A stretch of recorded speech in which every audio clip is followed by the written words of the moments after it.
Hello friends, welcome back to my YouTube channel. दोस्तों, देश की तरक्की की चर्चा जब भी होती है तो भारत के महान मध्यम वर्ग, जिसे हम the great Indian middle class भी कह सकते हैं, उनका जिक्र ज़रूर होता है। लेकिन जब देश में सालाना बजट पेश किया जाता है तो यह वर्ग अक्सर अपने आप को ठगा हुआ महसूस करता है।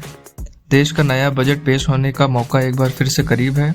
वित्त मंत्री निर्मला सीतारमण 1 फरवरी 2023 को देश की संसद में यह महत्वपूर्ण काम करेंगी। ऐसे में मिडिल क्लास टैक्स पेयर के मन में यह सवाल फिर से उठने लगा है कि क्या वित्त मंत्री इस बार उन्हें कुछ राहत देने का विचार करेंगी। चलिए एक नज़र डालते हैं उन उपायों पर जिन पर अमल करके वित्त मंत्री मध्यम वर्ग की मदद कर सकती हैं।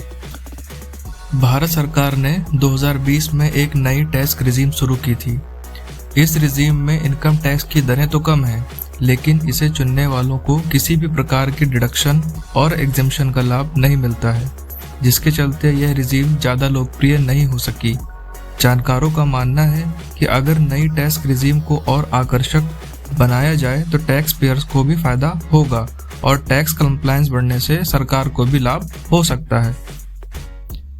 देश में आयकर देने वालों के लिए टैक्स की अधिकतम दर यानी हाईएस्ट इनकम टैक्स स्लैब 30% है। यह दर पुरानी टैक्स रिजीम के तहत उन लोगों पर लागू होती है जिनकी सालाना आमदनी 10 लाख रुपए या उससे ज़्यादा है।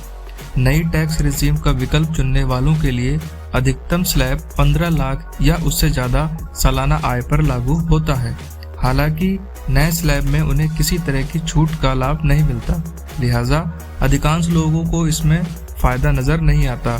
बहुत सारे लोगों का मानना है कि सरकार या तो इनकम टैक्स की सबसे ऊंची दर लागू करने के लिए आमदनी की सीमा बढ़ाकर 20 लाख रुपए करे या फिर टैक्स की अधिकतम दर यानी हाईएस्ट टैक्स स्लैब को कम किया जाए।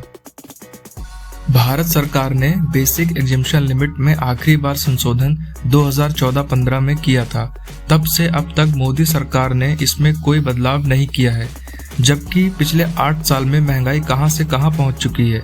अगर इस बार सरकार इसमें सही अनुपात में इजाफा करती है तो आयकर भरने वालों को काफी राहत मिल सकती है। फिलहाल आम भारतीय नागरिकों के लिए बेसिक एग्जेम्पशन लिमिट 2.5 लाख रुपए सालाना है। 60 साल से 80 साल तक के सीनियर सिटीजन्स के लिए यह लिमिट 3 लाख रुपए और 80 साल से ज्यादा उम्र वाले सुपर सीनियर सिटीजन्स के लिए 5 लाख रुपए है। पिछले 6-7 महीनों के दौरान होम लोन की ब्याज दरों में बेतहाशा बढ़ोतरी हुई है। इससे मिडिल क्लास के करदाताओं का बोझ बेहद बढ़ गया है। ऐसे में सरकार अगर होम लोन इंटरेस्ट के भुगतान पर मिलने वाली टैक्स छूट को मौजूदा 1.5 लाख रुपए की लिमिट में बढ़ोतरी करती है तो मिडिल क्लास को काफ़ी राहत मिलेगी। साथ ही देश में सबसे ज़्यादा रोजगार देने वाले उद्योगों में शामिल रियल एस्टेट इंडस्ट्री को प्रोत्साहन मिलेगा। देश के वेतन पाने वाले टैक्स पेयर को फिलहाल 50,000 रुपए के स्टैंडर्ड डिडक्शन का लाभ मिलता है। सरकार ने इसे दोबारा लागू करते समय मेडिकल खर्च और ट्रांसपोर्ट के लिए मिलने वाले टैक्स फ्री रीइंबर्समेंट के लाभ को खत्म कर दिया था।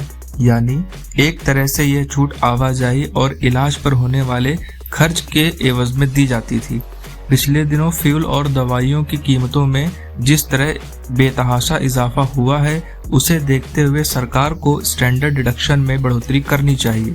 अगर वित्त मंत्री ऐसा किया तो टैक्स के भारी बोझ में दबे मिडिल क्लास को बहुत ज़्यादा राहत मिल सकती है।